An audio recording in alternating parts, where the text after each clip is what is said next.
Facebook à travers Beraka TV.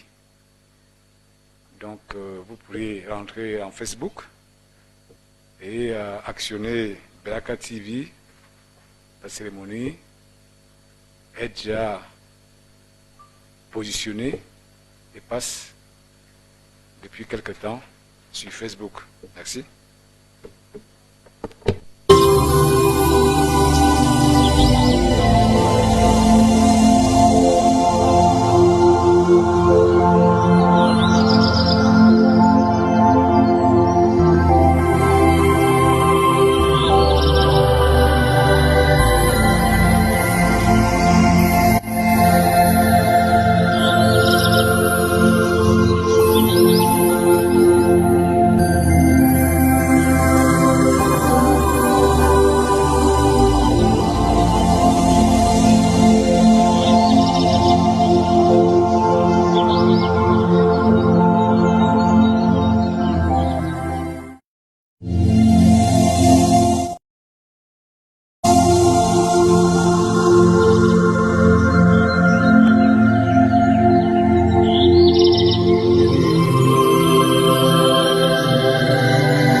Monsieur l'inspecteur général, Monsieur le directeur général de l'ANAFOR, Mesdames et Messieurs les représentants des partenaires au développement, Mesdames et Messieurs les représentants des organisations professionnelles, Mesdames et Messieurs les représentants des organisations de la société civile, Mesdames, Messieurs, distingués invités en vos rangs, titres et grades respectifs, Mesdames, Messieurs, le programme de la présente cérémonie de lancement officiel de la campagne de vulgarisation du Programme national de développement des plantations forestières, inspiré du concept de sylviculture de seconde génération, qui se tient dans cette salle dans le strict respect des mesures barrières édictées par le gouvernement et l'OMS contre la propagation de la pandémie du coronavirus.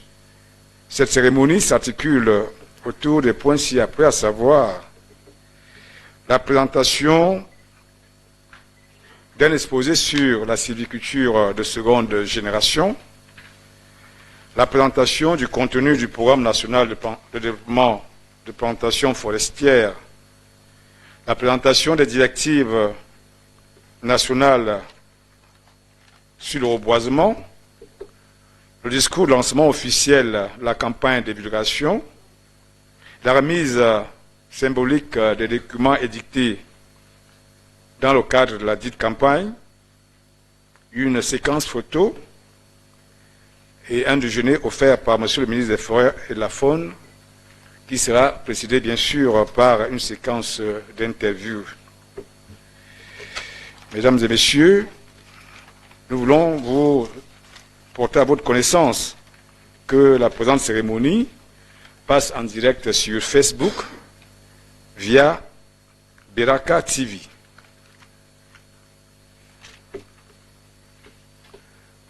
Ladies and gentlemen, I leave the floor now to the Director of Forestry in the Ministry of Forestry and Wildlife, who will present an exposé on the second generation silviculture in the head of the National Plantation Forest Development Program. Mr. Anisengomin, you have the floor, please.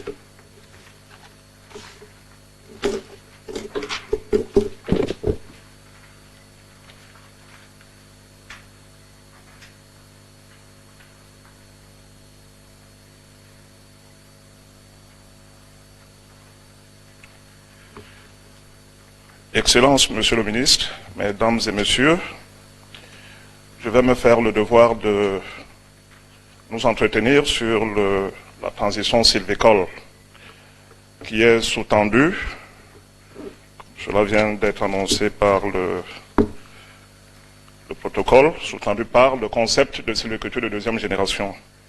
Alors pour y parvenir, je vais structurer mon propos autour de 6 points que je vais parcourir très rapidement. Ne vous en faites pas. D'abord, je vais rappeler quelle est la volonté politique du Cameroun en matière de plantation forestière, en matière de reboisement. Ensuite, l'ancrage juridique, stratégique en matière de reboisement aussi. Je vais enchaîner avec la transition sylvicole. Comment est-ce que nous sommes passés du programme national de reboisement de 2006 au programme national de développement des plantations forestières qui nous réunit ici aujourd'hui. Ensuite, je vais convoquer comme ça quelques éléments qui ont contribué à la définition des axes stratégiques du Programme national de développement des plantations forestières. Je vais très rapidement indiquer également quel est le rôle des forêts plantées, les enjeux des forêts plantées, et je vais conclure avec les aspects stratégiques liés à la lutte contre le changement climatique. Alors, la politique forestière et ses instruments de mise en œuvre que sont la loi et puis le décret et puis tout le corpus juridique, place l'aménagement forestier, le renouvellement de la ressource forestière au centre de la stratégie de gestion durable des forêts. Cette volonté politique s'est matérialisée par la création des réserves forestières de production de 1929 à 1947 et plus récemment par des périmètres de reboisement qui ont servi de support aux plantations forestières en régie de l'État, réalisées en son temps par le Fonds national piscicole et forestier, par l'ONAREF, et l'ONADEF jusqu'à sa dissolution en 2002, si mes souvenirs sont exacts.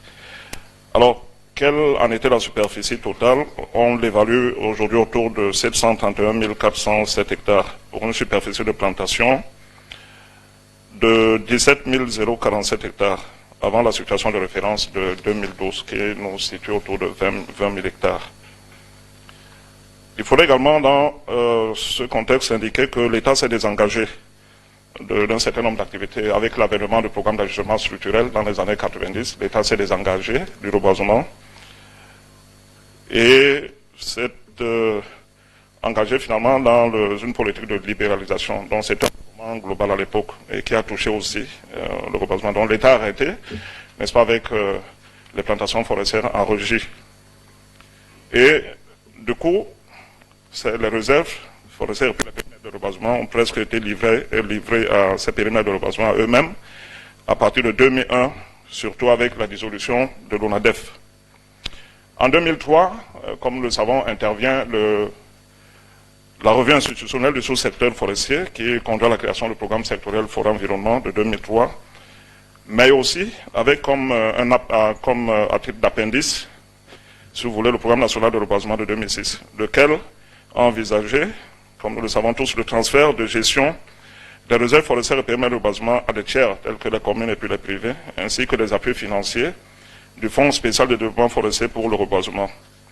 On a également noté à cette période, et à la faveur du programme le programme sectoriel forêt environnement, des progrès en matière de décentralisation en 2004, de la foresterie communale en 2007 et de l'accélération du transfert des compétences de l'État aux communes dans le cadre de la politique de décentralisation intervenue en 2012.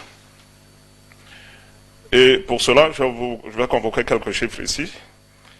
En 2012, dans le cadre effectivement de ce transfert de gestion, 37 communes ont bénéficié de 43 réserves forestières et périmètres de reboisement couvrant une superficie de 150 086 hectares, assises sur les 3 zones écologiques du pays, à savoir la savane sèche, la savane humide et puis la forêt dense, dans le cadre de la politique de décentralisation telle que je l'indiquais tantôt.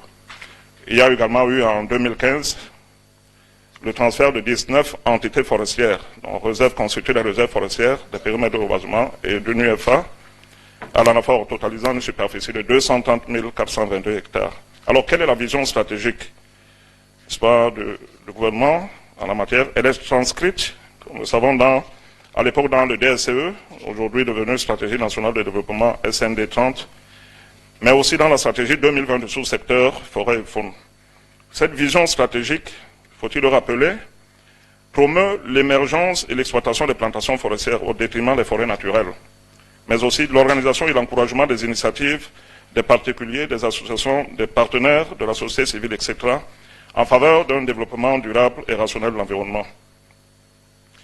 Et cette stratégie, l'important de l'indiquer, fait aujourd'hui le programme national de développement des plantations forestières son épine dorsale, qui est donc destiné à supplanter le programme national de reboisement de 2006 et qui devrait de ce fait jouer un rôle de premier plan dans les stratégies de nouvelle génération et à booster la contribution du sous-secteur forêt et faune à la croissance économique et à la création des emplois, conformément aux orientations de la nouvelle stratégie de l'État camerounais. Alors, juste en guise de rappel, l'objectif du programme national de reboisement de 2006 consistait à reconstituer les forêts du domaine permanent et du domaine forestier non permanent par le reboisement à la régénération forestière. L'objectif du PNDPF, lui, consiste à doter le Cameroun d'un instrument de pilotage stratégique qui facilite la planification, la création et le développement des plantations forestières privées et communautaires, mais aussi harmonise, c'est important de le souligner, les interventions de toutes les parties prenantes, tout en contribuant à mettre en place un environnement institutionnel attractif pour les investissements privés, ceci en cohérence avec les autres initiatives nationales dans le cadre d'une approche filière et chaîne de valeur. Alors maintenant, nous allons aborder la question de la transition sylvicole. Elle est sous-tendue, comme je l'indiquais dans mon mot liminaire, par le concept de sylviculture de deuxième génération. Ce concept, faut-il le dire, jette les bases de la migration d'une approche de reboisement, telle que indiquée dans le cadre du programme national de reboisement de 2006, vers l'essor d'une sylviculture durable, Donc c'est une approche de nouvelle génération qui a comme socle le développement des plantations forestières. Cette transition sylvicole s'appuie sur des éléments transformationnels majeurs, à savoir la définition et la maîtrise des objectifs de plantation par le reboisement, le boisement et la réforestation, avec l'avantage d'allier à court et moyen terme la création d'une chaîne de valeur sylvicole. Donc, qui insiste sur la définition du produit, la production, la récolte, la distribution, le marché, la création des emplois, l'amélioration des revenus et puis la croissance. Mais aussi intègre les aspects liés à la restauration des paysages, à la lutte contre l'érosion, la réhabilitation des terres, à la lutte contre le changement climatique. Donc c'est une réponse, si vous voulez, en quelque sorte, aux problématiques émergentes et au respect des engagements internationaux du Cameroun en matière de gestion durable des forêts. Alors, quels sont les éléments qui ont contribué à la définition des axes stratégiques? Je vais les parcourir très rapidement parce qu'il y a un développement qui va suivre après dans le cadre du deuxième exposé. Pour les zones de savane sèche et de savane humide, il s'agit de promouvoir les plantations communautaires et privées, ainsi que l'agroforesterie. Pour la zone de forêt dense, il est question de compenser les pertes dues à l'exploitation sélective et de conserver la biodiversité des écosystèmes naturels. Dans les zones dégradées, où l'on retrouve peu de tiges d'avenir, il est question d'utiliser des méthodes de régénération artificielle qui ont déjà fait leur preuve dans des projets expérimentaux. Et dans les forêts primaires en exploitation, il est question de procéder au renouvellement de la ressource dans le cadre de la mise en exécution des plans d'aménagement et dans le cadre des projets ponctuels. Quel est le rôle des forêts plantées? Alors, les forêts plantées, comme on le sait, sont établies soit par le boisement, soit par le reboisement ou la réforestation, et elles jouent un rôle particulièrement important dans le cadre de l'aménagement forestier durable, mais aussi dans le cadre de la lutte contre le changement climatique, de la gestion des bassins versants, du transport de l'électricité, la lutte contre la pauvreté, le piégeage du carbone, la stabilisation des sols, la conservation et l'amélioration de la biodiversité, la restauration des paysages et des terres dégradées, la production ligneuse. Les forêts plantées servent également d'outils structurants d'une économie nationale alternative à l'économie de production des bois, des forêts naturelles, etc. Il faut quand même faire remarquer que les insuffisances en termes de connaissances et de capacités et d'aptitude à élaborer, à mettre en œuvre des politiques forestières et leurs instruments, plan et système d'appui technique efficace et avant-gardiste, a rendu difficile l'appui à la création de la gestion responsable des forêts plantées. Ça, c'est un peu le hic dans le processus que je venais de décrire. Et c'est pour ça que certains investissements importants qui ont suscité la mise en place des forêts plantées, notamment en Afrique, mais aussi au Cameroun, ont connu des résultats relativement mitigés, à la limite, peut-être même des échecs dans d'autres cas. Et l'intérêt pour le développement des forêts artificielles a conduit de nombreux organismes internationaux œuvrant dans la gestion durable des forêts à élaborer des principes et directives dont la mise en œuvre peut inspirer l'élaboration des programmes nationaux en faveur du développement des plantations forestières. On cite comme ça, à la volée, les directives de l'OIBT, de l'UICN, de l'OAB, FSC. Et puis, il y a, tout à l'heure dans le troisième exposé, l'ANAFOR va faire une présentation sur les nouvelles directives que le Cameroun est en train de produire. Je voudrais également, sur ce volet, indiquer que la ressource ligneuse issue des plantations forestières prend de plus en plus une importance sur les marchés de bois au niveau mondial. Environ actuellement 40 à 50% des bois sur le marché mondial du bois d'œuvre proviennent des plantations forestières. Alors, je reste sur le volet enjeu. Vous voyez au niveau du chemin comment on a un noyau autour duquel peut se structurer le programme national de développement des plantations forestières avec des éléments sur l'économie, sur l'écologie et sur le social.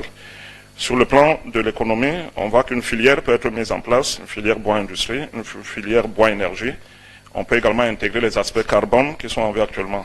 Du point de vue écologique, on sait que les forêts plantées peuvent servir d'effet catalytique pour la biodiversité, mais aussi de protection des massifs riverains, de régulation des sols, des eaux, mais aussi servir, n'est-ce pas, de tampon vis-à-vis des populations. Sur le plan social, on voit très bien que les forêts plantées peuvent générer des emplois et puis des revenus locaux, mais aussi l'approvisionnement des villes, le développement agricole, l'agroforesterie et puis la tenue foncière. Donc les forêts plantées, si vous voulez, sont également une composante à part entière des systèmes socio-écologiques. Et je ne vais pas aller plus loin parce que c'est ce que j'indiquais tout à l'heure. On va avancer. même l'autre chemin, le chemin qui suit, voilà, indique également, vous voyez par exemple sur l'image, vous voyez un lac avec une forêt plantée juste à côté, avec des galeries forestières qui sont reconstituées. On a les cultures et puis les villages. Donc les plantations peuvent très bien s'intégrer, n'est-ce pas, dans les composantes, n'est-ce pas, d'un territoire, avec une interface avec les zones urbaines et périurbaines et puis les savanes. Nous voyons également dans le chemin qui suit, comment est-ce qu'on peut partir. D'abord, observez très bien pour la première flèche au-dessus, où on peut partir d'une forêt dense. Ça, c'est les évolutions à partir d'une forêt dense. On peut partir d'une forêt dense qui peut faire l'objet de l'exploitation forestière. Il peut arriver qu'on mette en place des mécanismes de gestion durable. Et donc, ce qui va permettre naturellement, n'est-ce pas, de maintenir la forêt dense dans le couvert forestier en état. Il peut arriver également qu'après l'exploitation forestière, que la forêt subisse, n'est-ce pas, des dégradations importantes. Alors, à ce niveau, il se produit deux phénomènes. On peut procéder à la restauration forestière. Si cette restauration n'est pas faite, et tout, on peut évoluer donc finalement vers la dégradation, n'est-ce pas, avec la pression anthropique, qui peut s'accentuer par la culture sur brûlis et puis la recherche de bois énergie. Maintenant, on peut utiliser comme outil pour reconstituer tout cela, la restauration forestière, l'agroforesterie. Et puis, si rien n'est fait, effectivement, on peut avancer vers la savanisation. Donc, c'est l'élément à droite, à l'extrême droite et en dessous. Alors, on voit également les évolutions à partir d'une savane. Nous savons très bien que nous avons 5 zones agroécologiques. Pour nous, les forestiers, nous parlons très souvent de 3 zones écologiques.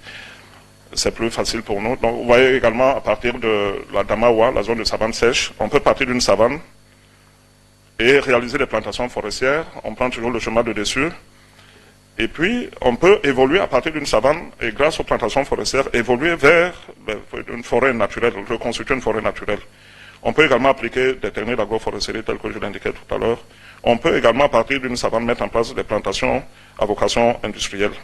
Mais aussi, si les savanes ne sont pas gérées, bien gérées, effectivement, le phénomène de savanisation va se poursuivre et va laisser place finalement au désert. Alors, je vais sortir de cette question avec le schéma qui suit, je vous en prie, la diapo qui suit. La diapo suivante, je vous en prie. Alors, nous avons sur la diapo qui suit un repère orthonormé où on a pu faire une modélisation avec en abscisse le niveau d'anthropisation et puis en ordonnée le degré de perturbation. On voit très bien, et c'est une modélisation, voilà, vous l'avez là-bas de l'autre côté, qui montre très bien comment on peut partir, n'est-ce pas, d'une forêt naturelle qui peut être aménagée, qui peut être exploitée traditionnellement, qui peut être dégradée, qui peut être connaître une défriche forestière, une défriche agricole et puis évoluer vers la savane. On a également, maintenant dans le sens inverse, on peut partir toujours dans un repère orthonormé parce qu'on peut intégrer la notion de calcul vectoriel où on part, n'est-ce pas, d'une savane avec toutes les actions que j'ai indiquées tantôt pour reconstituer, si vous voulez, une forêt naturelle. C'est ce que veut indiquer, n'est-ce pas, le chemin là-dessus. Et pour nous, les ingénieurs, c'est très important de faire dans la modélisation. Cela permet de suivre, n'est-ce pas, à la fois la combinaison, n'est-ce pas, des éléments liés au niveau d'anthropisation, mais aussi au degré de perturbation. Donc on peut combiner les deux et écrire, établir des équations. Il y a un dernier chemin, je vais partager avec vous, sur la durabilité des plantations, qui passe par la résolution des questions complexes à chacun des niveaux d'intégration territoriale, parce que la notion territoriale revient toujours. On peut partir d'un arbre, on peut développer des parcelles, on peut développer un massif qui peut occuper, n'est-ce pas, tout un espace dans le territoire et servir d'interface avec les populations urbaines, les infrastructures, la voirie, la sécurisation foncière et puis les impacts sur les parcs et les aires protégées. Je vais conclure cet exposé en indiquant tout simplement que les ressources forestières, au-delà de tout ce que je me suis permis de partager avec vous tout à l'heure, revêtent aujourd'hui un caractère hautement stratégique parce que de plus en plus au cœur des enjeux géopolitiques, socio-économiques, écologiques et climatiques à l'échelle nationale, sous-régionale et mondiale. Elles reflètent, si vous voulez, davantage la métaphore d'or vert. L'appropriation de ces enjeux a forgé au niveau de la conscience écologique et politique, conscience écologique et climatique, traduit au plus haut niveau, par l'engagement pris en 2015 à Paris, dans le cadre de la COP 21 par le chef de l'État, de réduire de 32% les émissions de gaz à effet de serre dans le cadre de la contribution déterminée au niveau national. Donc, en s'appropriant des enjeux, n'est-ce pas, du programme national de développement forestier, on voit très bien la contribution qui peut être celle de ce programme, de la mise en œuvre de ce programme, dans le cadre de la mise en œuvre, n'est-ce pas, des actions en faveur de la lutte contre le changement climatique. Donc, le Cameroun entend effectivement, à travers sa contribution déterminée au niveau national, réduire son empreinte carbone, mais aussi son empreinte écologique, l'empreinte écologique de son développement, sans toutefois ralentir sa croissance, mais aussi garantir, n'est-ce pas, des options d'atténuation et d'atténuation qui présentent des co-bénéfices élevés. Et c'est en cela que le programme national de développement forestier trouve toute sa pertinence. Merci beaucoup pour votre aimable attention. J'en ai terminé.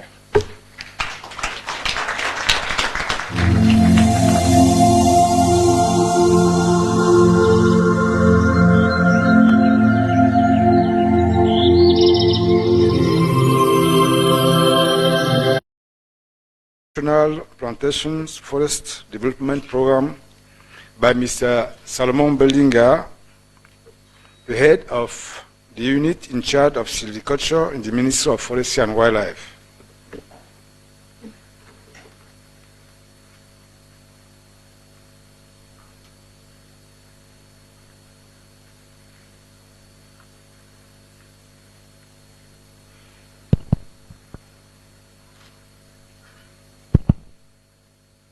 Merci, Excellence, de me passer la parole. Maintenant que le directeur de forêt a planté le décor scientifique d'où provient donc le programme national de développement des plantations forestières, mon exposé va porter sur le contenu du document qui est devant vous.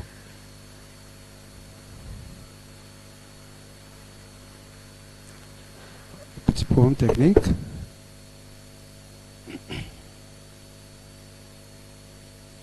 F6.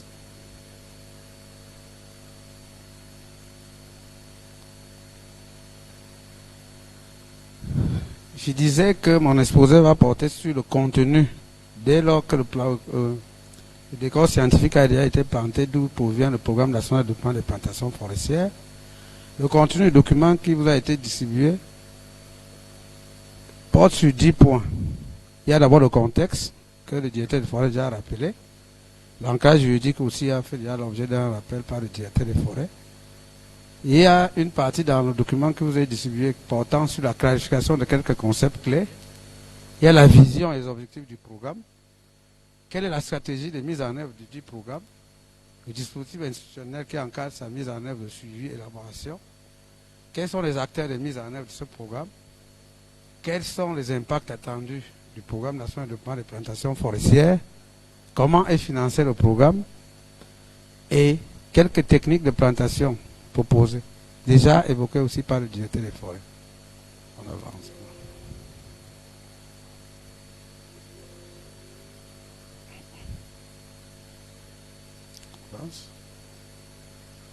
Dans le cas du contexte, des études menées par la FAO en 2001 montrent que la forêt camerounaise disparaît dans la zone forêt d'environ 2 millions d'hectares. Chaque année, 1 million en zone de forêt, en zone de savane humide, et que le taux de déforestation, bien qu'il soit faible, a une tendance évolutive liée au projet dit d'émergence. C'est tout bien qu'étant faible, comparé aux autres zones comme l'Amérique latine, n'offre pas de garantie pour que la superficie des forêts naturelles soit stabilisée.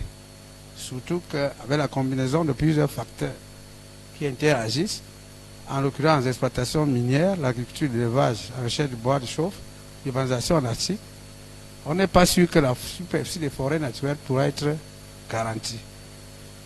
Et l'étude, suite à la combinaison des facteurs que je viens d'évoquer, du MINEDEV en 2015 montre que il y a 12 millions d'hectares environ sont dégradés au Cameroun. C'est cette superficie que le Cameroun a engagé dans le cadre d'initiatives africaines, African Forest Land Restoration, comme on appelle AFR100, de restaurer dans l'horizon 2020-2030. Avec cet engagement et la prise en compte des défis et des engagements pris par le chef d'État à Paris et que le directeur de forêt a relevé, de réduire l'empreinte carbone du Cameroun de 32%. Vous voyez donc avec ces facteurs et le niveau de dégradation, le développement des plantations forestières devient plus que jamais un impératif. D'abord, pour permettre à la forêt de jouer son rôle et surtout contribuer à la productivité par hectare. Le PNDP, comme l'a dit le directeur, trouve son ancrage dans les conventions internationales signées par le Cameroun, notamment la conférence de Rio, la COP21 2015, la lutte contre les changements climatiques et en cohérence aussi avec les directives de l'OIPT et de l'UICN. Elle aussi, ce programme est aussi en cohérence avec la stratégie nationale de développement à l'horizon 2020-2030, abrégé de SND 30. La législation forestière, le cadre juridique applicable à la décentralisation, la stratégie 2020, comme l'a rappelé du MINFOF, le directeur des forêts. Pour comprendre le programme, il faudrait qu'on soit tous d'accord sur certaines terminologies. Donc, ce chapitre a été prévu d'abord pour permettre aux utilisateurs et acteurs de la restauration des paysages dégradés et du reboisement d'éviter les confusions des termes à utiliser, de rappeler la définition des concepts les plus utilisés en ce moment, de montrer l'évolution de certains termes en fonction des problématiques du moment. Par exemple, il faudrait qu'on attire votre attention entre la différence entre reboisement, plantation forestière, reforestation, régénération forestière, sylviculture, la restauration ici qui est un terme générique, qui est ici défini par les experts comme un processus visant à recouvrer l'intégrité écologique afin d'améliorer le bien-être des populations dans un paysage dégradé. Donc, vous voyez donc, après toutes les définitions qui sont dans vos documents, que la restauration englobe le reboisement, la plantation, la régénération et l'aménagement forestier. Ces options de restauration. On a aussi, après, comme le directeur des forêts l'a dit, que l'objectif du programme, c'est de développer les chaînes de valeur sylvicoles. Qu'est-ce qu'une chaîne de valeur? Le document le décrit tout simplement comme, n'est-ce pas, la prise en compte de chaque maillon d'une organisation pour en optimiser son rendement. Maintenant, quelle est la vision et les objectifs du programme? La vision du programme, c'est de contribuer à l'horizon 2045 à l'augmentation du potentiel forestier national et au développement d'une économie de plantations forestières destinée à servir l'alternative durable à une économie forestière presque uniquement basée sur les forêts naturelles.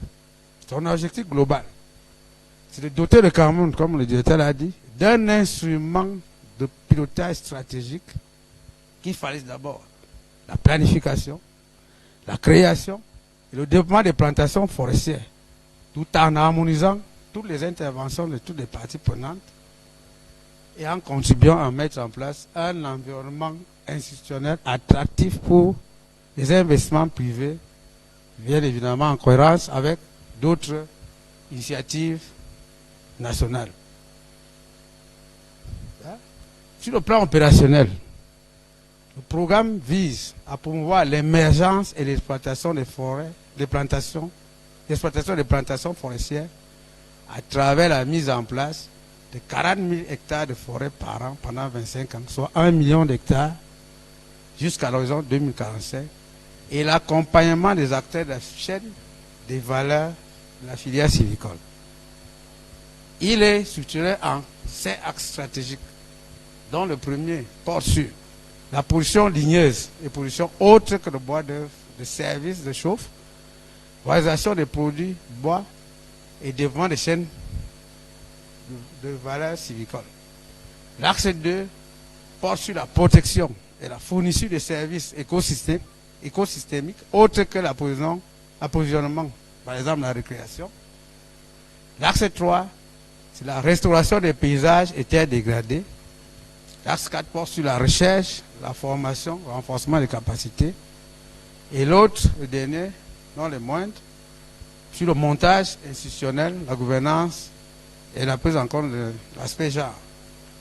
Ces axes stratégiques sont structurés en composantes et sous-composantes. Quand on prend l'exemple de l'axe 1, qui est la position ligneuse et position autre que le bois, d'œuvres et de services, nous avons comme première composante la position ligneuse. Vous voyez, sur les 40 000, on a 20 000 hectares par an destinés pour la production de bois d'œuvre.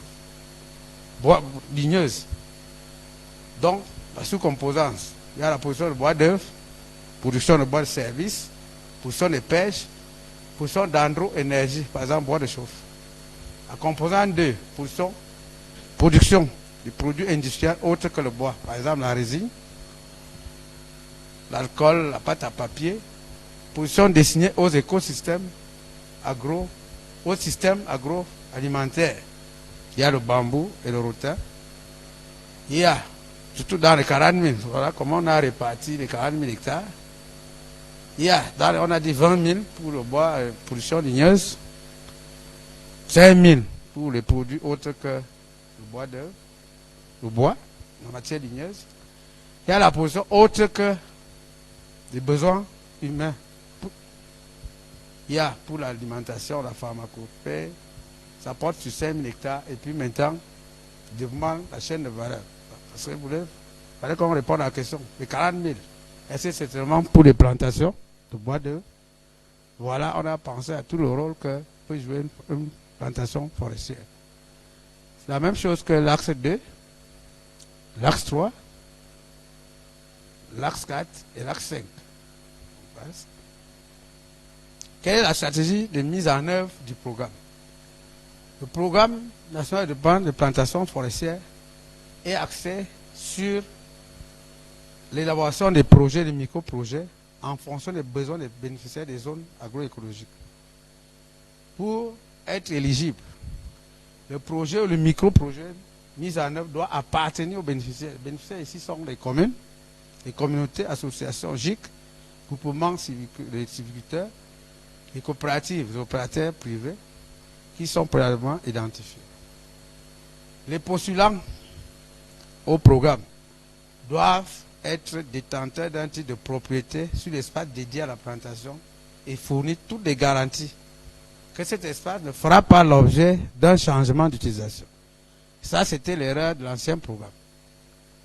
Il y avait des appuis qui ne s'appuyaient pas sur des espaces sécurisés. Ce programme vise à corriger cette erreur. Parmi aussi les critères, il faut avoir été actif pour être acteur dans la filière civicole pendant plusieurs années. Ça, c'est pour s'assurer qu'on a la capacité, on a les compétences. Maintenant, comme toujours, procédure pour accéder à ce programme, il faut que, n'est-ce pas, les procédures du programme doivent être souples, pour permettre à tous les acteurs de bénéficier de ces avantages. Et puis, il faut que le programme soit équité en aspect genre, les jeunes, pour que les jeunes puissent profiter aussi du programme. Quels sont les principes de base du financement des projets et micro-projets par le programme? Les projets et micro-projets à financer doivent répondre aux besoins des bénéficiaires et conçus par eux et sur leur demande. Parce qu'il ne faudrait pas que les acteurs subissent. Ils doivent trouver un intérêt pour les programmes qui sont soumis, pour les projets qui sont soumis au programme. Ils doivent être orientés vers une filière de transformation préalable. Parce qu'on a dit qu'on veut développer une chaîne de valeur civicole. En plantant, il faut penser déjà aussi à la transformation. Si on a planté, on peut aussi transformer, si c'est l'eucalyptus, ça peut être poteau. Il faut déjà avoir un objectif. C'est que l'ancien programme ne garantissait pas. On plante pour un objectif. Le projet obtenu va être transformé pour donner quel produit. Maintenant, comment sera coordonné le programme? Le programme est sous la coordination du ministre en charge des forêts, qui est le maître d'œuvre. Il est assisté par un comité de pilotage mis en place par une de ses décisions. Le président, c'est lui le président. Il a comme vice-président le secrétaire général du ministère des Forêts et de la Faune. Le coordonnateur du secrétaire technique est le directeur général de l'ANAFOR. Le coordonnateur adjoint est le directeur des forêts. Et toutes les administrations partenaires qui gèrent l'espace ou les ressources naturelles, ils sont membres. Et bien sûr, le comité de pilotage est assisté d'un secrétariat animé par le directeur des forêts, assisté du chef cellule de reboisement. Sur le plan opérationnel, l'exécution des projets sera attribuée prioritairement à l'ANAFOR et aux entreprises civicoles. Les auteurs de la mise en œuvre, bien sûr l'ANAFOR en tête, pour qui le programme a été élaboré. Dans le dispositif d'élaboration et de sélection des projets, il y a un chargé de projet, il y a toute une procédure. Oui. Allô? Est-ce qu'on m'entend bien? Ok. Bon, j'évolue. On avance. Pour le suivi, il y a tout un dispositif de suivi et évaluation des projets. Il faut concevoir un logiciel de suivi et évaluation des projets. Ça a manqué aussi à l'ancien programme. Il faut que les plantations soient suivies, leur superficie, leur taux de suivi. Bon, c'est à la charge de la cellule en collaboration avec l'ANAFOR. Comment le programme est suivi sur le terrain? Les immeubles de postes forestiers sont les pièces maîtresses qui collectent des données sur les plantations, les transmettent à la délégation départementale. Et il y a aussi les conseillers civiques d'ANAFOR qui jouent un rôle de suivi sur le terrain. Et tous ces dossiers-là sont transmis au ministère. On avance. Bon, les acteurs sont déjà cités dans les présentes parties, mais puis on peut les rappeler.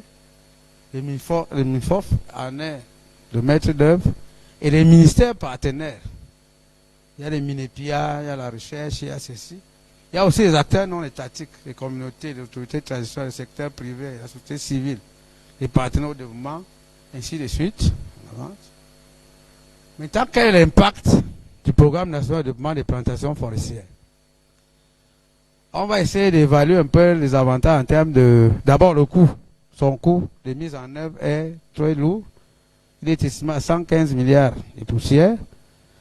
Mais qu'est-ce qu'on peut tirer de la mise en œuvre de ce programme? On fait un peu quelques estimations.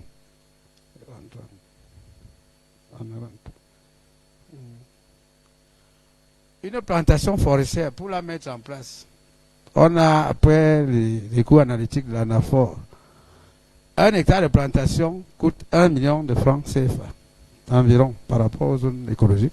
Son entretien est de 500 000 francs par mois.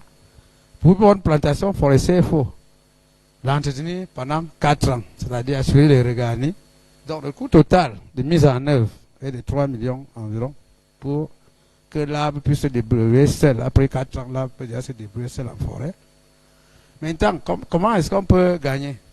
Quand on prend une espèce comme le teck qui a une croissance moyenne et qui a une forte valeur ajoutée sur le marché, une plantation de teck donne en moyenne 150 mètres cubes par hectare, contrairement à la forêt naturelle qui donne 10 mètres cubes par hectare. Si, pour voir un peu avec la production des forêts naturelles actuelles, qui tourne autour de 3 millions d'hectares, c'est pour ça qu'on a dit, pour retrouver les 3 millions d'hectares,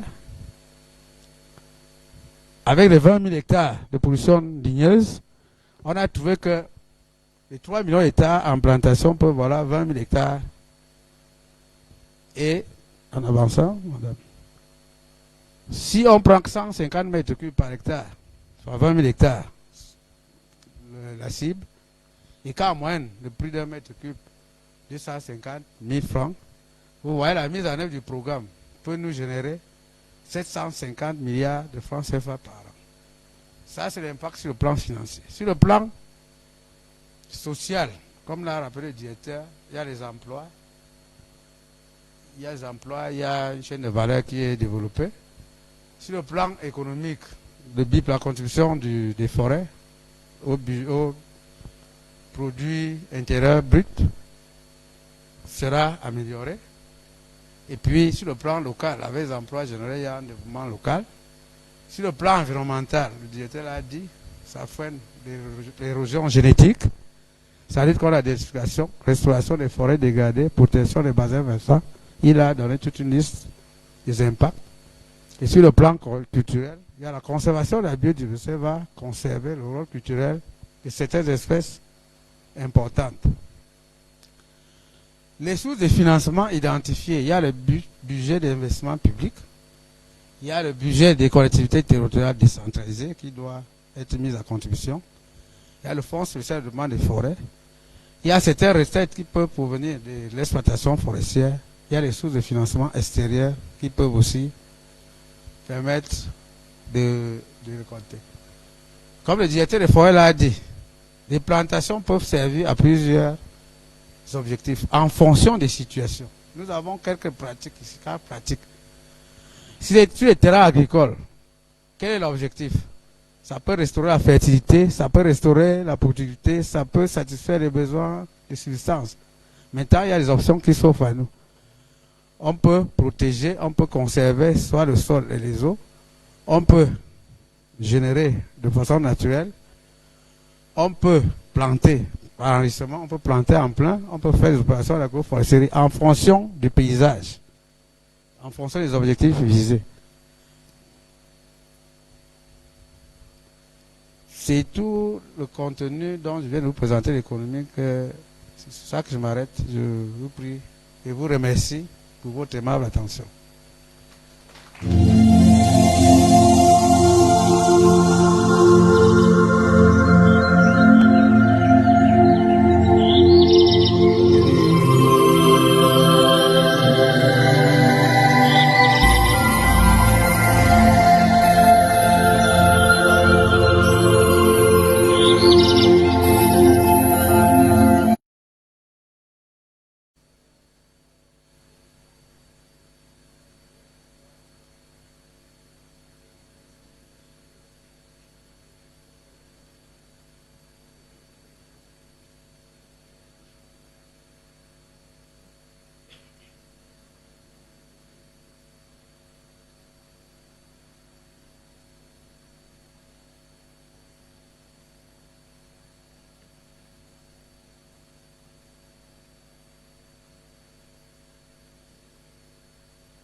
Merci, Monsieur le Ministre.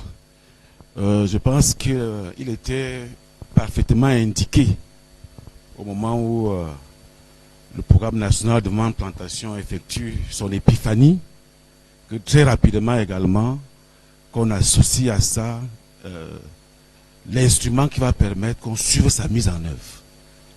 C'est de ça qu'il est question dans ma présentation. Cet instrument-là, c'est les directives nationales de reboisement. Ils ont été développés dans le cadre de la convention de subvention que nous avons signée avec le ministère des Forêts de la Faune et le projet aménagement. Donc le plan de ma présentation, qui n'est pas très longue, c'est quelques points. On va un peu faire un petit rappel des objectifs de ce projet, c'est très important. Et on va présenter les directives, c'est-à-dire les éléments conceptuels, théoriques de ce document, et le développement des principes, critères et indicateurs vérificateurs. Et là, nous allons aussi entrer dans le contenu un peu de cette directive et les préoccupations émergentes à la suite de ce travail que nous avons fait. Merci. C'était une petite convention qui avait juste pour objectif de mener 3 activités. Il y avait la première qui était l'état des lieux de reboisement communaux, communautaires et privés en savane sèche et humide. Il fallait écrire la norme des reboisements et il fallait encadrer techniquement les communes qui avaient préalablement reçu les financements du projet. Il faut, attention, je ne sais pas quoi passer. Il faut dire que ces trois activités étaient fortement liées. Parce qu'il faut, le directeur des forêts l'a dit dans sa présentation, nous sortons des circonstances où l'État s'est désengagé des activités de plantation.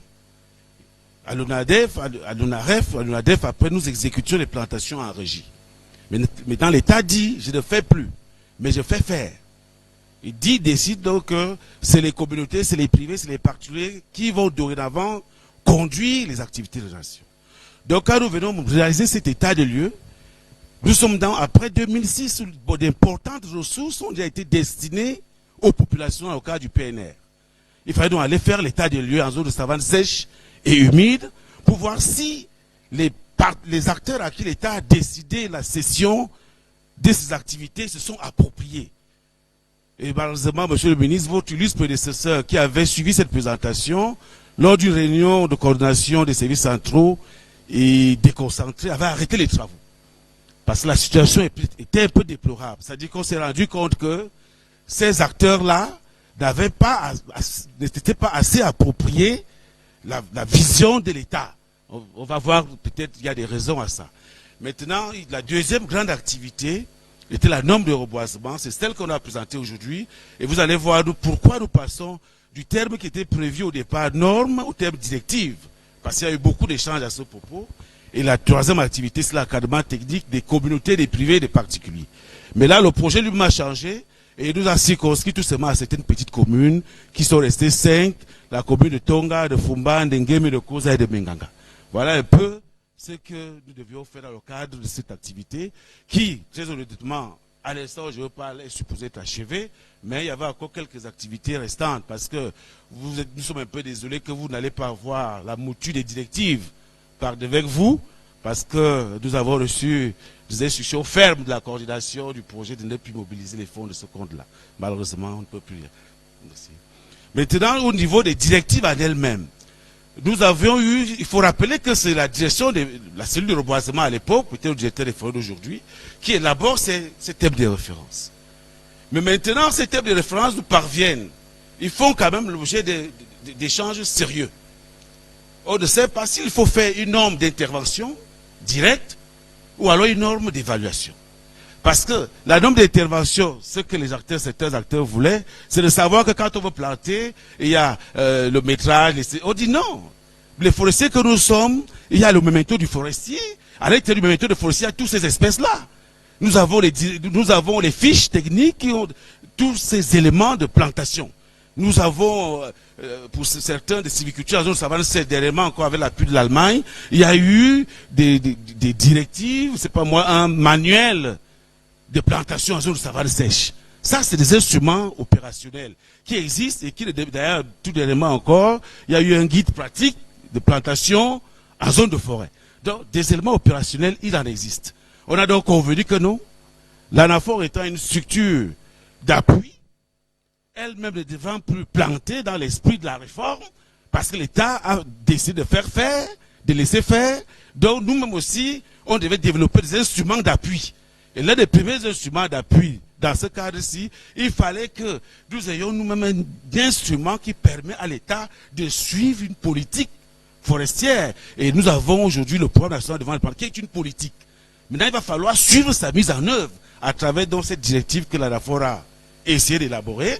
Et nous avons fait un choix, c'est celui de faire une norme d'évaluation, qui n'est pas une norme de suivi opérationnel. C'est une norme d'évaluation d'une politique et tous les acteurs sont concernés.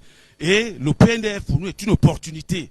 Maintenant qu'il est sorti, maintenant qu'il est diffus, maintenant qu'il est connu, il va falloir assez connaître un instrument qui va le suivre et qui pourra donc, à un moment donné, redonner les conseils, recadrer, donner ce qui ne marche pas. Voilà, allez. Voilà donc comment se trouve encore le document des directives nationales de reboisement. Donc vous voyez, c'est ce document qui est sorti, c'est l'on a certainement reçu dans comment on appelle la plateforme, le forum des forestiers qui existe. Hein? Donc il est déjà fini. On aurait pu aimer aussi vous le distribuer dans ce cadre, mais on ne peut pas le faire malheureusement. Donc il est aussi, comme tous les autres documents, il est fait d'une préface, des remerciements, d'une introduction générale, des explications, des concepts et définitions. Et maintenant on tombe effectivement dans le modèle qui a été arrêté, c'est celui des principes, critères et indicateurs. Il faut dire que nous avons eu un débat de fond.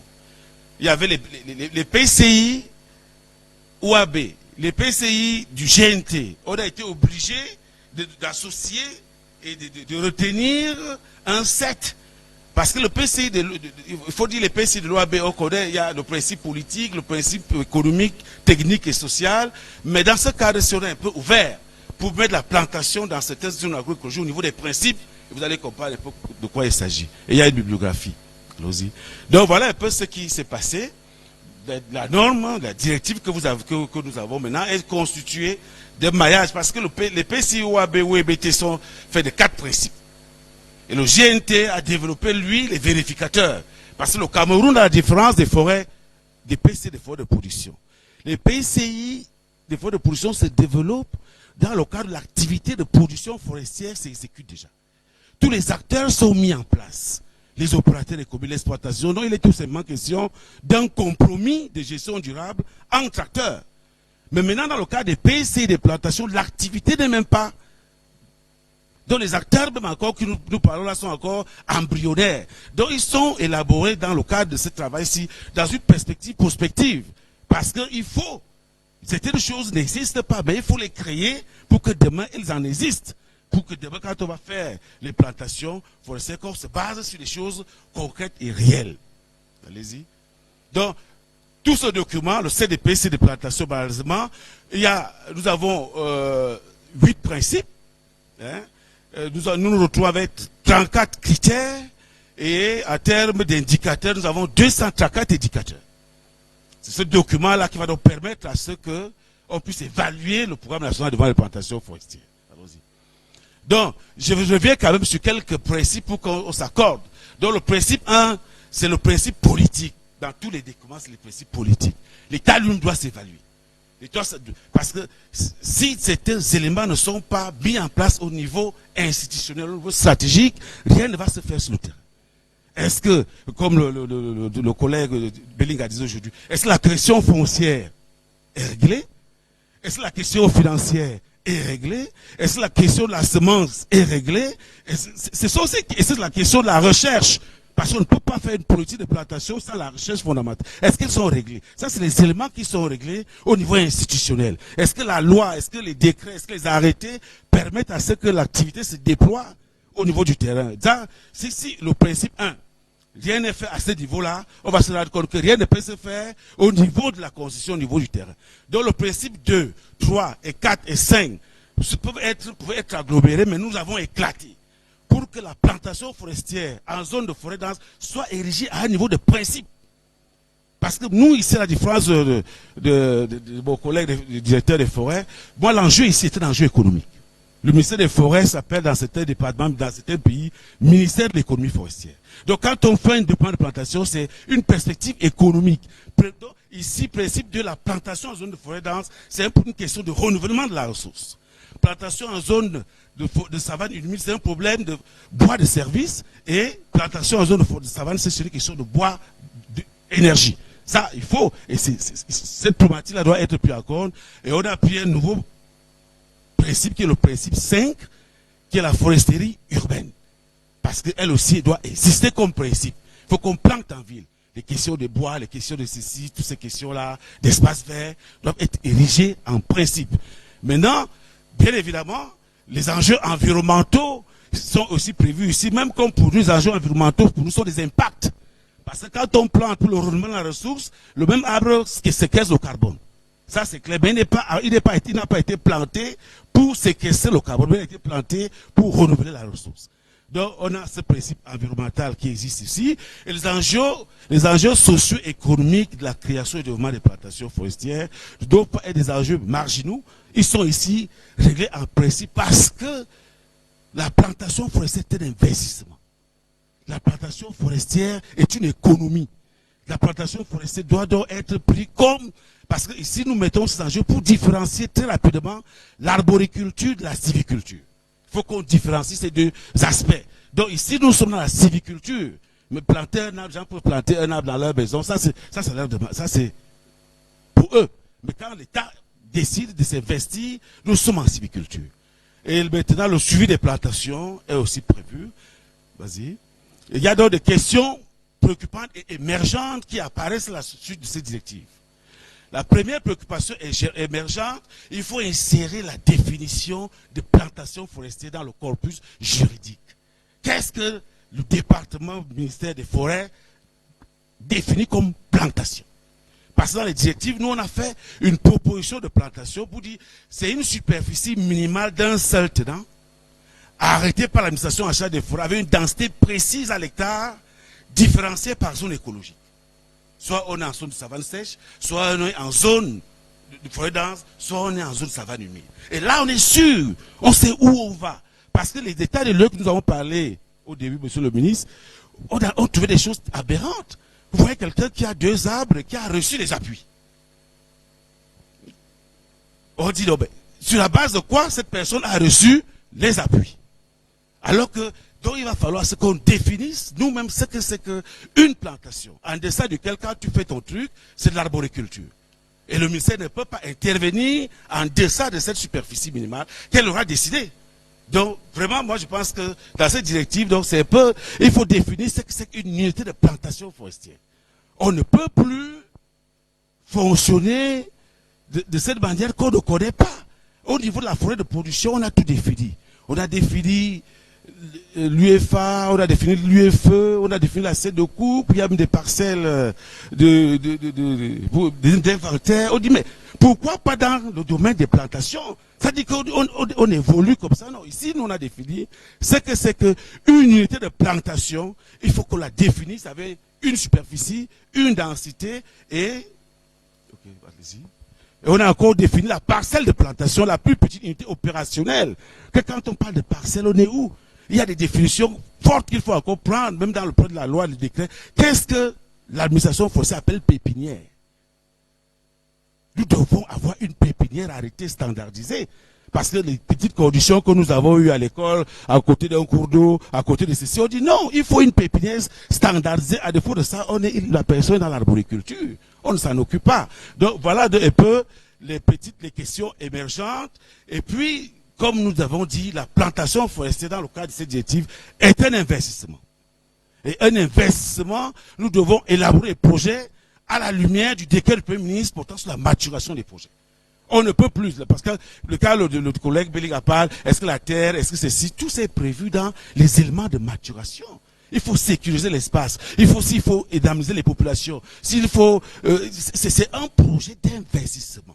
Et quand on parle de projet d'investissement, on est dans la civiculture. Et c'est dommage que peut-être nous n'avons pas été très agressifs quand on faisait... il y avait une étude qui se passait dernièrement sur les questions d'affectation d'aménagement du territoire. Les autres départements ministériels se battent pour les espaces, l'agriculture.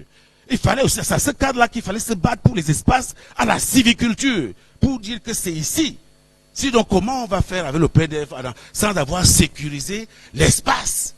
Et l'un des éléments que nous avons eu quand on a fait l'état des lieux, toutes les plantations qui avaient eu des financements, c'était dans les mêmes espaces que le monsieur faisait son champ. Et vous dites, non, j'ai encore brûlé, j'ai encore fait ceci. On dit, mais c'était quand même de l'argent public que vous aviez reçu. Donc, on comprenait que c'était pas son problème, c'est parce que c'était une disposition n'avait pas été prise en compte au niveau du principe 1.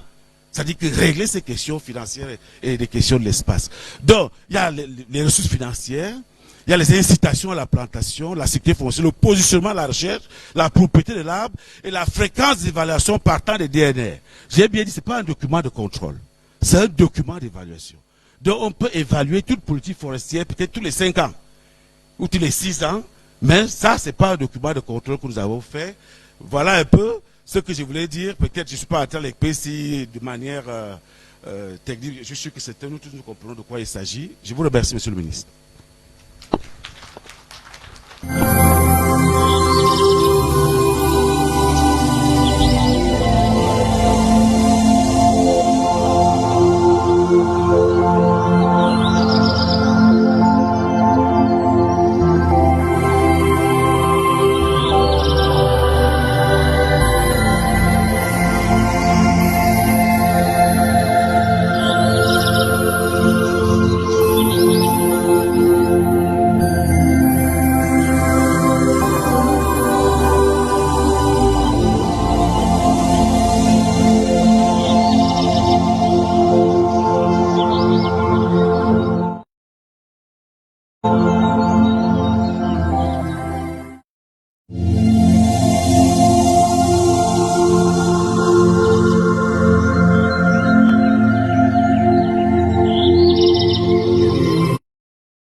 fondamentalement du programme national de reboisement de 2006, dont l'objectif annuel se limitait autour de 2000 hectares, afin de compenser durablement les pertes dues à l'exploitation forestière et à la déforestation.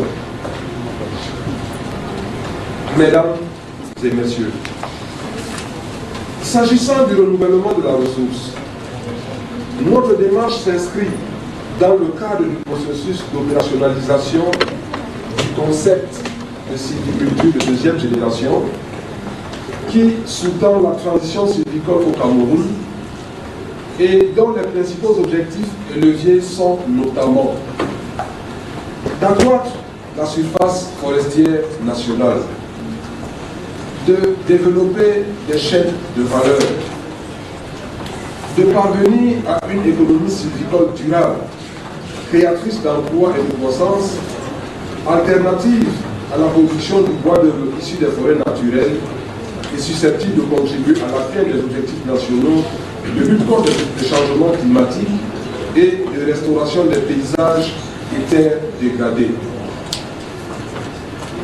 Mesdames et messieurs, s'agissant de l'étude qui a consacré l'élaboration du programme national de développement des plantations forestières au Cameroun, il importe de souligner qu'elle a été financée par le budget du Fonds spécial de développement forestier.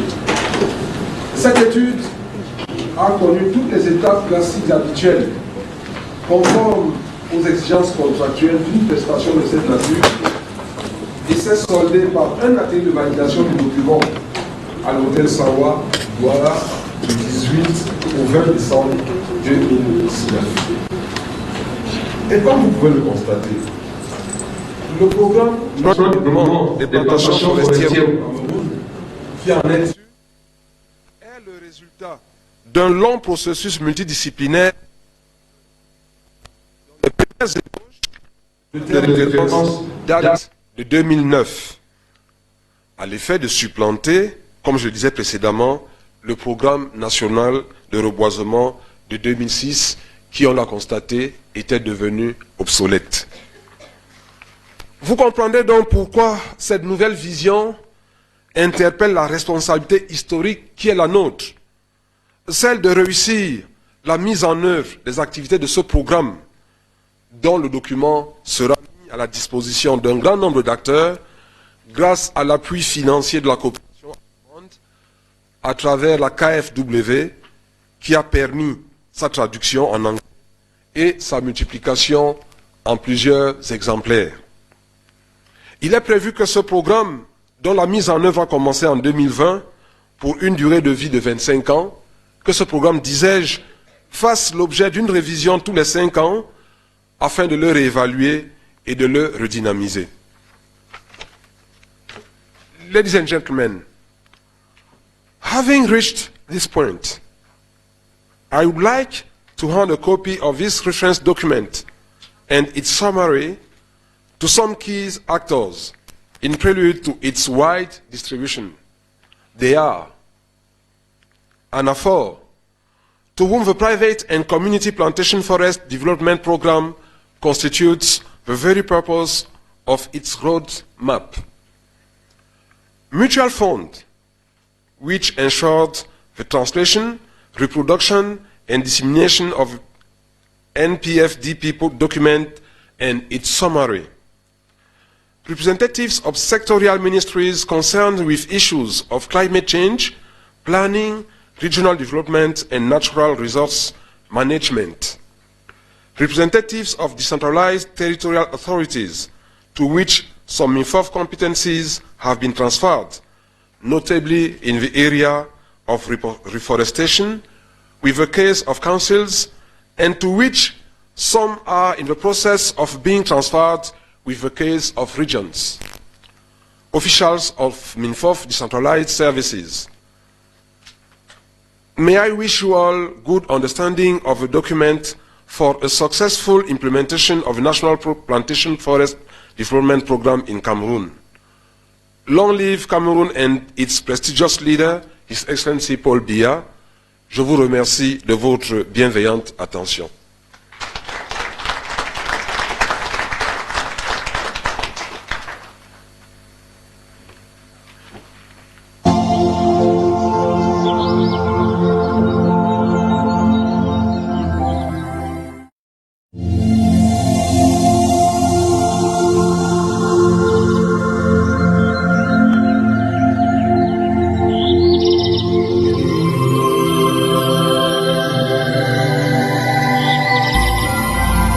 Monsieur le ministre des Forêts et de la Faune va maintenant procéder à la remise officielle des documents édités dans le cadre du programme national en cours de lancement dans sa phase de vulgarisation au directeur général de l'ANAFOR, organisme chargé effectivement d'implémenter ce volet sur le terrain avec d'autres acteurs. Nous allons inviter Monsieur le directeur général à se placer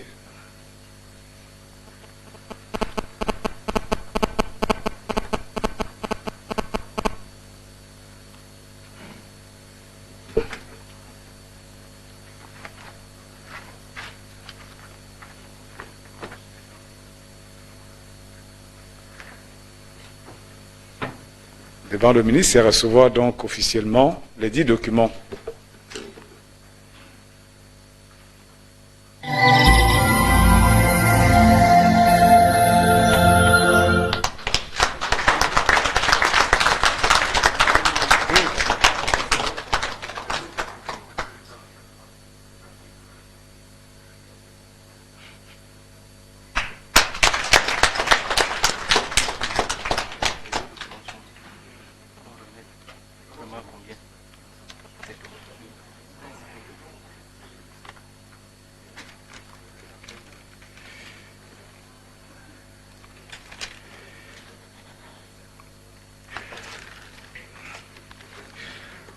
Avec la remise de ces documents,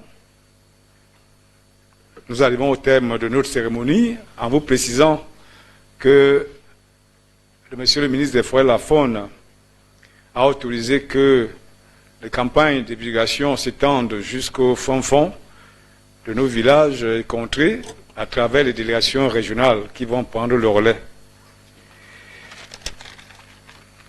3 ponctuations vont rythmer la sortie de cette salle, à savoir une photo d'ensemble au niveau des escaliers du hall principal de l'hôtel,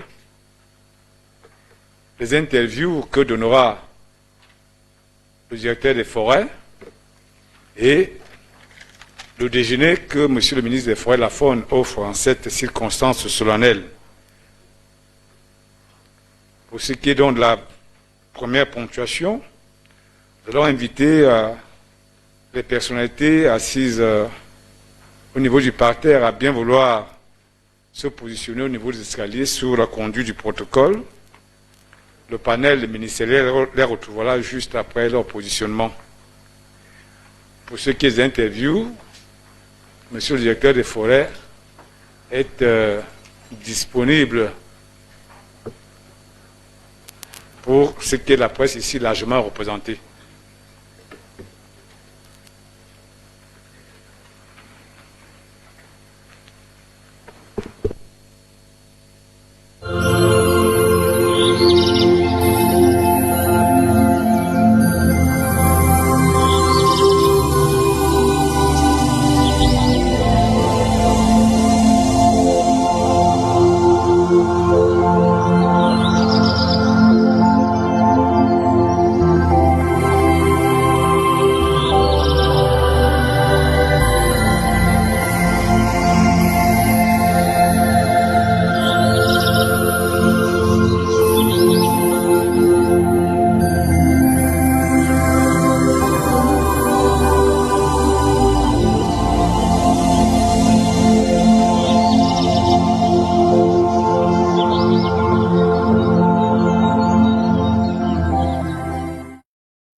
Cette question qui nous recentre un peu dans...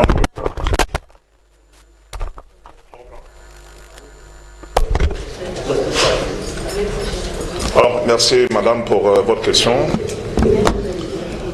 Alors, la cérémonie d'aujourd'hui, comme l'a si bien indiqué Monsieur le ministre des Forêts et de la Faune, consistait à lancer de manière officielle, n'est-ce pas, la campagne de vulgarisation du document de programme national de développement des plantations forestières. Alors, on posait la question de savoir qu'est-ce qui va changer.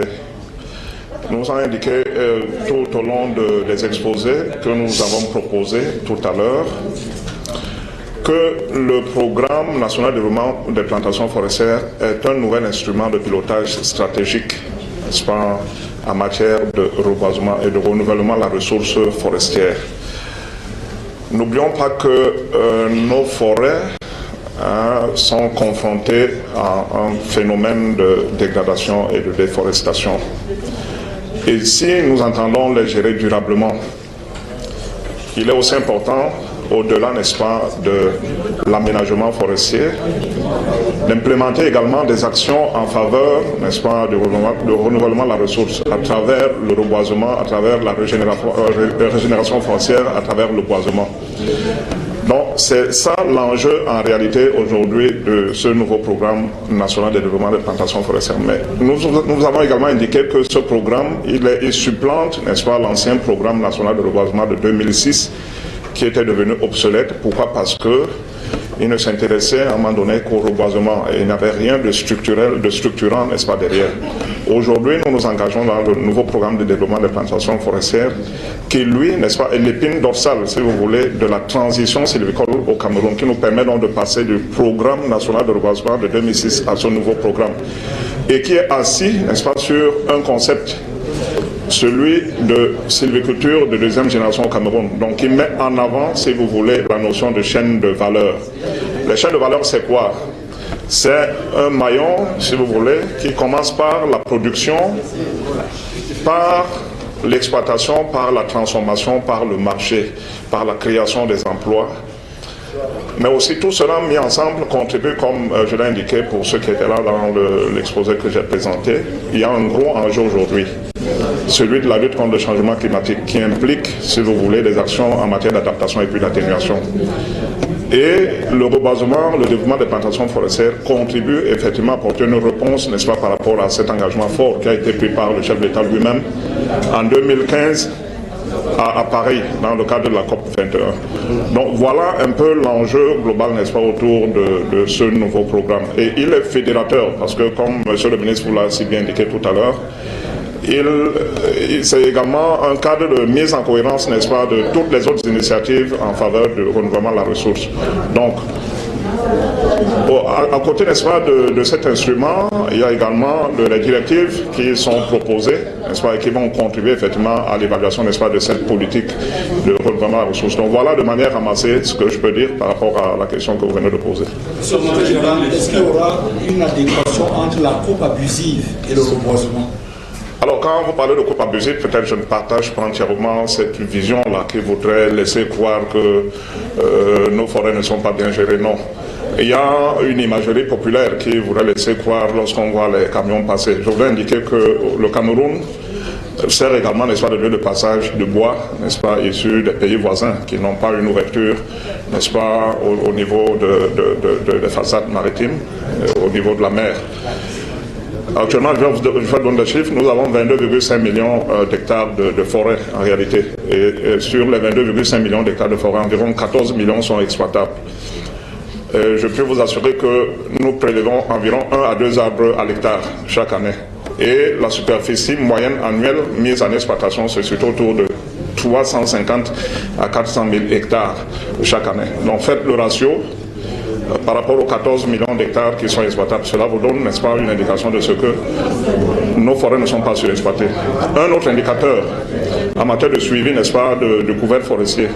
Et ça, c'est des études récentes qui le démontrent, notamment l'étude de référence de CIFOR de 2013 qui indique que nous avons un taux de déforestation et de dégradation autour de 0,06%. Donc nous n'atteignons même pas 1%.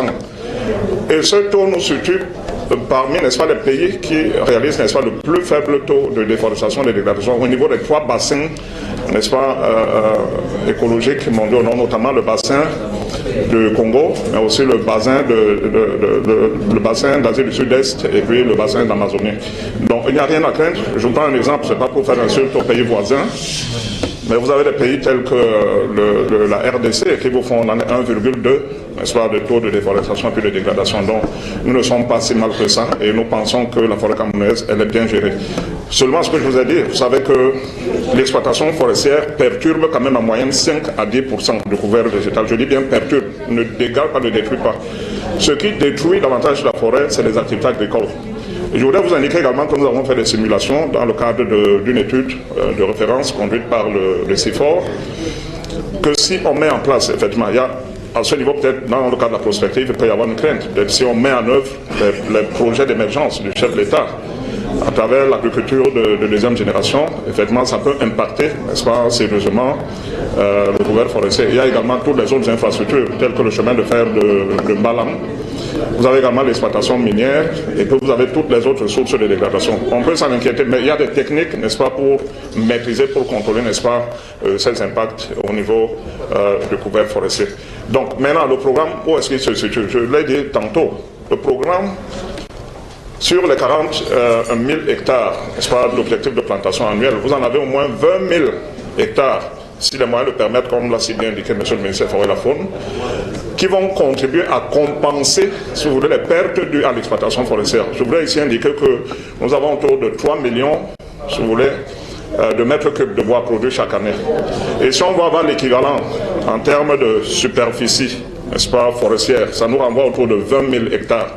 Et le collaborateur tout à l'heure vous a pris l'exemple, par exemple, d'une plantation de teck, effectivement, qui peut produire à l'hectare 150 mètres cubes de bois, contrairement à 10 mètres cubes de bois dans une forêt naturelle. Donc vous comprenez l'enjeu. Et il y a un autre enjeu qui est économique. Parce que le programme également, s'il est mis en œuvre, effectivement, il va servir, n'est-ce pas, d'alternative à une économie forestière qui est tournée uniquement vers les forêts naturelles. Or, vous savez, aujourd'hui, avec le débat autour du climat, il faut préserver, n'est-ce pas, les forêts au maximum, les conserver au maximum, pour pouvoir les gérer durablement, pour qu'ils continuent, n'est-ce pas, à garantir au moins les 4 principales fonctions de la forêt, que sont la fonction économique, la fonction environnementale, la fonction sociale et puis la fonction de protection. Donc, le programme national de développement forestier, il fallait, n'est-ce pas, que nous l'ayons pour que nous nous engageons comme d'autres pays, n'est-ce pas, qui sont en avance sur ce domaine et tout, que nous démontrions, n'est-ce pas, la face du monde que nous avons intégré, n'est-ce pas, les problématiques émergentes en matière de lutte contre le changement climatique, mais aussi en matière de restauration des paysages. Just launched the National Plantation Development Program. What is it all about and how does it differ from the old program which existed in 2006? Thank you for your question. As you know, Cameroon committed himself to reduce 32.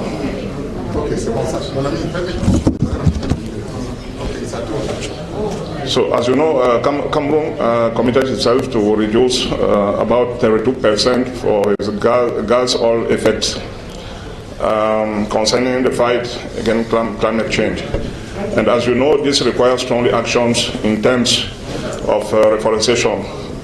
That's why it's very important for the Minister of Forest and Wildlife to elaborate this new program to move forward with forestry regenerations and afforestation. That's the aim of this meeting, to show to all the population that we carry out this problem.